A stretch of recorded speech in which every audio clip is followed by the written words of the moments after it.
This week on the Autocar show, we drive a Lamborghini to supercar hell, Khardung.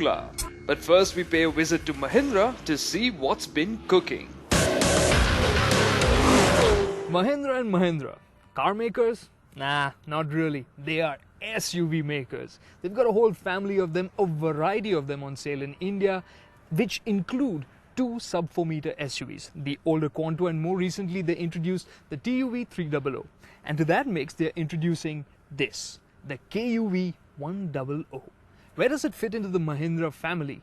And where does it fit into the Indian automotive landscape? We've got lots of questions for the KUV100. Let's start getting some answers.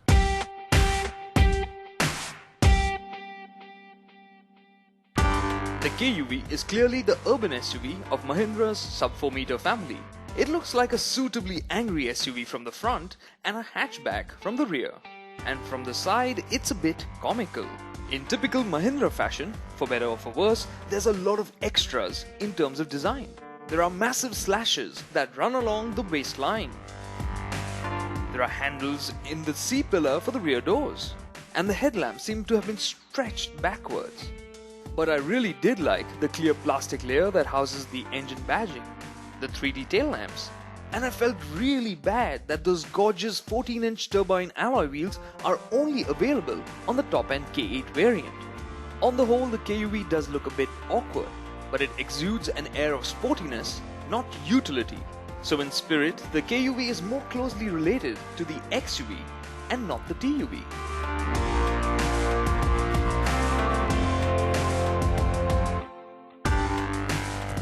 And the KUV is also more closely related to the XUV in terms of what it's got going on underneath. Well, underneath, the KUV has been built around a new monocoque platform. It's Mahindra's second after the XUV. The engine is also mounted transversely and drives the front wheels. So it's much like a hatchback in that sense, with comfort and ease of driving getting top priority over outright ruggedness. The KUV's 170mm of ground clearance is also very much in hatchback territory. Now from the driver's seat, you do get the sense that the KUV is giving you a more commanding seating position. It's no SUV, but it is better than other hatchbacks in that sense. And that will give it an edge over its rivals. Yes, who are the KUV's rivals? I can tell you that it is a size larger than the Quid. It's 3.7 meters long, 1.7 meters wide and 1.65 meters tall. So, in terms of size, the KUV100 is looking to take on everything from Maruti Suzuki's Celerio to Hyundai's Grand i10 and the soon-to-be launched Tata Zika. How does Mahindra expect to take on such competition? Well, for starters, they'll be offering more than you would expect in the first place. For a vehicle that looks so small, the space was commendable. Now the front passenger seat, I've set it to accommodate a 6-footer, and despite that, look at the amount of knee room on offer here. It's really impressive. You've also got great headroom. Width is also nice. We tried this with 3 guys in the back, 2 hefties like me and 1 thin guy, and we managed to fit in reasonably comfortably. The middle passenger is also comfortable because the seat is flat and the floor is flat. But if you don't have a middle passenger, what you end up with is an armrest. So it's really nice that way. But where this back seat really does get thrown for a loop is this little blacked out section here. That's just to accommodate that vertical handle, and it just takes away the sense of airiness in the back seat. Otherwise, this would have been really nice. Cleverly, the KUV also offers plenty of storage spaces in the cabin. Yes, there are plenty of storage spaces and some more. So if there are any police people watching, please notice carefully. Hidden storage space number 1.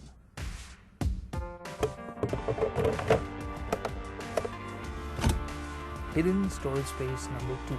And well, let's not forget that there is a reasonable 243-litre boot to stuff a few small bags into. And before you ask, there is no scope for any third row of seats here. Now the KUV can be had as a 6-seater as well, with this optional bench arrangement for the front row. This is standard on the base variant. On the other 3 variants, it is an option that you can pick. Now, should you pick it as an option? Well, For a passenger space, it's going to be a little bit tough because getting your legs through here is going to be a bit tight. And that aside, Mahindra is offering dual airbags as an option on all the variants, but the passenger airbag isn't going to extend till here. So you don't have the safety of that at the back of your head. So in case of an accident, you're going to get a face full of center console. But I still think you should opt for it for one simple reason. It makes for an excellent armrest. In case you missed that, yes, Mahindra is offering dual airbags as an option on every variant and is standard on the top-end K8 variant. And well, ABS and EBD is standard across all variants. That is fantastic focus on safety from this Indian manufacturer. Also, as can be expected, air conditioning and power steering are also standard. In higher trims, the KUV comes with driver's seat height adjust, a music system with 4 speakers and 2 tweeters, and steering-mounted audio controls. But to most people, the simple monochrome display might seem a bit disappointing in today's world of large, touchscreen color units. So we've got both engines, petrol and diesel, from Mahindra's new M Falcon range of engines here in the KUV to test out on Mahindra's test track here in Chakan. Let's find out what they're like.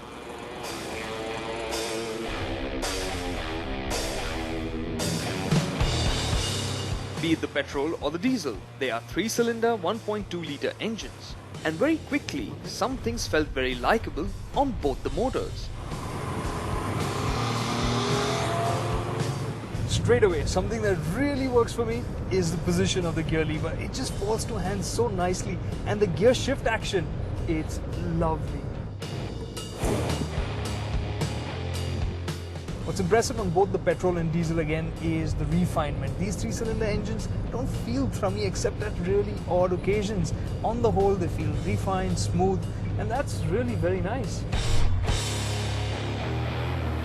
The petrol, called the G80, uses an aluminium block and plastic inlet tracks to keep weight low and a dual variable valve timing setup for a broad range of torque. Now with all that tech, the petrol motor surprises where? When you want to drive sedately. Just amble around and it feels so comfy. You can sit in higher gears at lower speeds, at lower RPMs, and it just ambles along. But on the flip side, when you really want to get a move on, up the pace, you end up working it hard, and then it doesn't feel all that satisfying. And at about 120 kph, it does feel a bit stressed. And when you compare it to Honda's 1.2-litre iVTEC engine, this G80 motor seems positively dull. However, the petrol returns a company-claimed 18.15 kilometers per litre with micro-hybrid technology. The diesel engine is also trying to be frugal and saves on weight with some plastic parts and an aluminium head, but it sticks with a proper iron block. Its 19.4 kilograms of torque is offered in a hassle-free manner that makes it very likable. The diesel doesn't have that spiky power delivery. It's quite linear. It feels very easy to use, and along with that, it also feels like the better engine because it manages to cruise at higher speeds in a more relaxed fashion. Of course, fuel efficiency is as important as drivability, and with that in mind, the petrol and the diesel are offered with micro-hybrid tech, which means stop-start functionality for city usage, which improves fuel efficiency. But it's only the diesel that gets power modes. There's normal mode, which is power mode, and then there's the eco mode. When you press it, what it does is it reduces the fuel that's being delivered to the engine, dulls throttle response, but it boosts fuel efficiency. the diesel also uses a dual mass flywheel, which helps use the engine smoothly and low RPMs. And all of this helps in the diesel delivering a company-claimed 25.3 kilometers per litre. On the suspension front, the KUV100 uses a traditional setup. There's McPherson struts at the front and a non-independent twist beam at the rear. Now, in terms of suspension setup, Mahindras tend to be on the softer side, and that's the case here in the KUV as well. It feels softly sprung, especially at the rear. So you feel that floaty sensation, and when you're in corners like this, you can feel it roll. So it isn't the most fun compact SUV to drive, but with a more direct and consistent steering and predictable body manners, it feels far more reassuring than Mahindra's before it.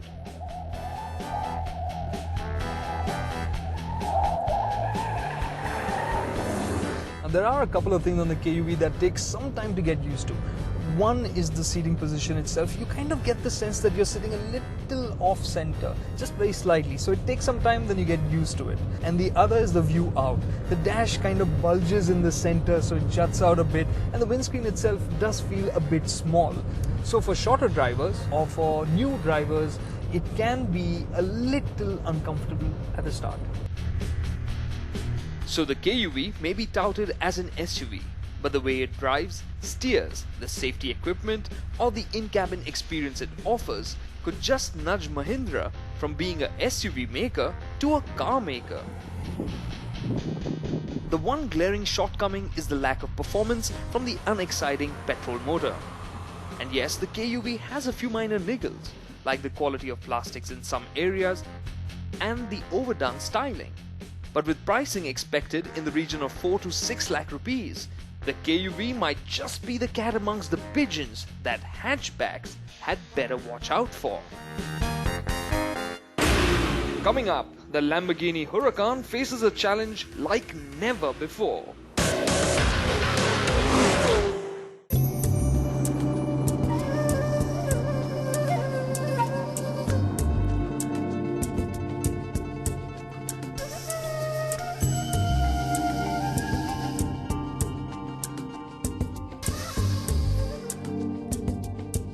Behind me is the 14th century Tikse monastery of Leh. Beside me is the 21st century Lamborghini Huracan. So what is a Huracan doing up here? Well, we are on a crazy adventure. We want to make the journey up to the motorist Everest, that is Khardung, in this. But that's for a day when the weather is more conducive. Today we'll be driving around Leh, acclimatizing ourselves with this place, and I'll be reacquainting myself with the Huracan. Here goes.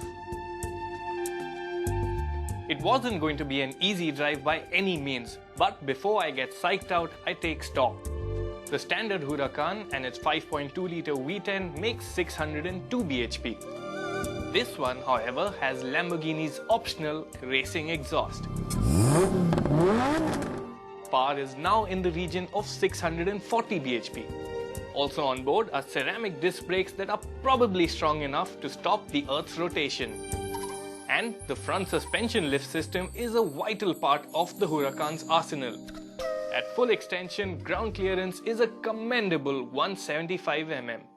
So that's what I have with me. Nothing left to do but to get right to it.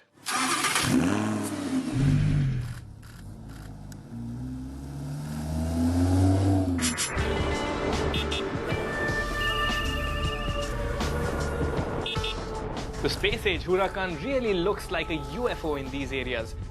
And no matter where I drive, I've got several eyes following me. I drive through the interesting Leh Gate, do a ceremonial flyby past the Hall of Fame museum dedicated to our soldiers, and generally explore the city's narrow roads. Of course, like any visitor to Leh, I have to make the journey to the gleaming Shanti Stupa as well. We see a little more of the city before calling it a day.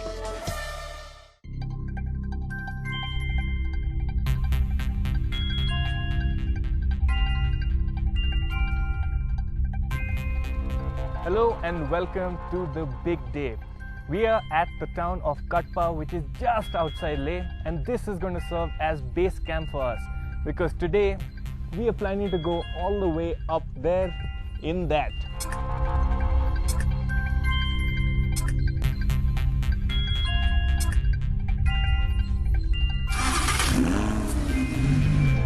Okay, so this is it, Khardung in a Lamborghini. So starting off, I've put the engine, suspension, gearbox, everything to starter mode because I need the car to be as docile as possible today.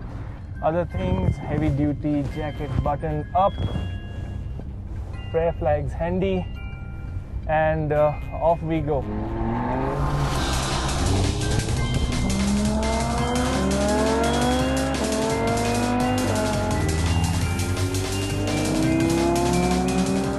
Based on local intelligence, we've opted to make a reasonably late departure, which should help us miss the bulk of tourists to and from Khardung.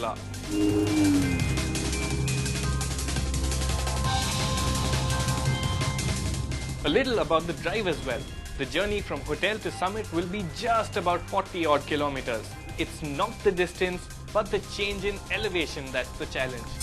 We'll be climbing about 7,000 feet in those 40 kilometers. And with every few hundred feet ascended, the air will get noticeably thinner and the temperature will drop. But the start isn't as bad as we thought it would be. So the roads are narrow, but they are fairly well finished. But you can actually drive a Lamborghini here. In fact, the first bit of road is rather smooth and allows me to open the Lambo in bursts on the short, clear stretches. The sound of the V10 ricocheting off the mountainside is magic. As is the experience of seeing the stark beauty of Ladakh through the windscreen of a Lamborghini.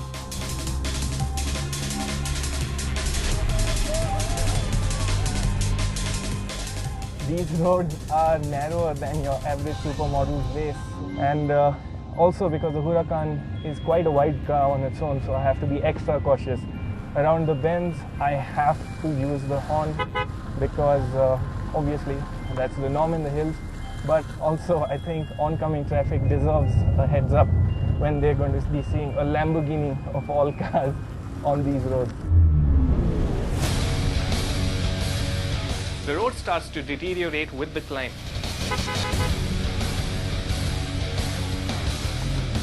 But an empty stretch here, a clear hairpin there allows me to have some fun. Still, there's seemingly no drop in performance. I'm not summoning most of the horses under the Lambo's slatted engine cover, but the smallest of throttle inputs remind me they are all alive and kicking. Oh, and special mention to the steering too. The steering is feeling very nice. It's in Strada mode, so it's at its comfortable best. It's nice and smooth, but when I need it to be, it is sharp. There was a stone back there, and really helps to have a quick acting steering. The frequency of close calls increase as the road starts showing its devilish side. This is the highway to the danger zone. Yeah, I think I'm gonna have to tone it down a bit now because the falls on that side literally have me on edge. I think there's about 500-foot drop on that side. Unreal that we're doing it here. I'm glad this car has four-wheel drive. I need all the support I can get because there are large patches where there's just dust. I cannot have the car fishtailing here. That would be catastrophic.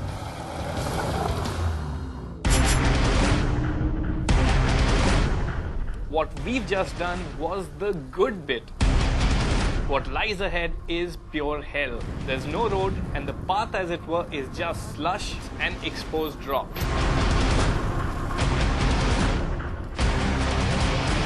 One crater-laden stretch is so bad we have to truck the Lambo past it.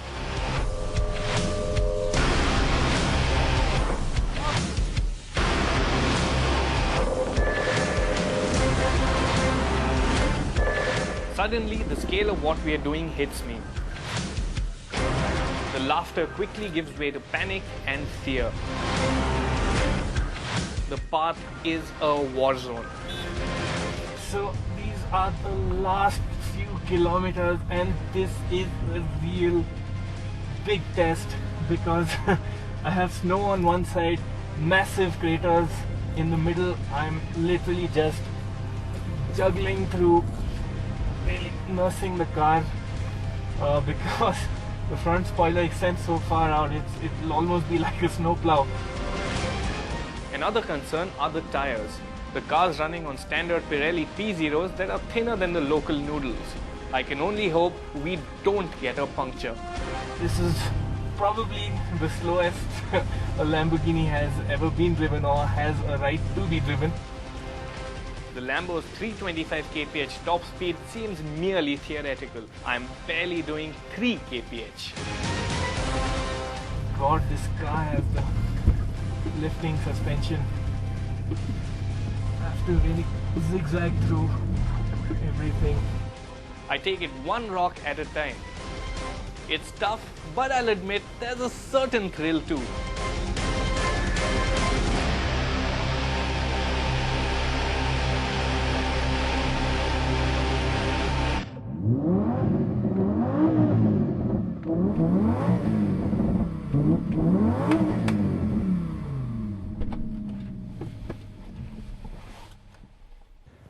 Yes!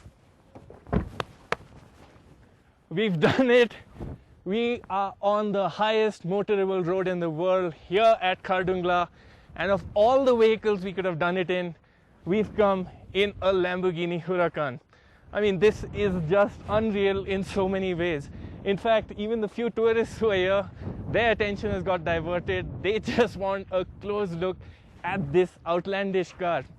Well, that's a lot of words. I need to catch my breath, and I also need a comforting chai.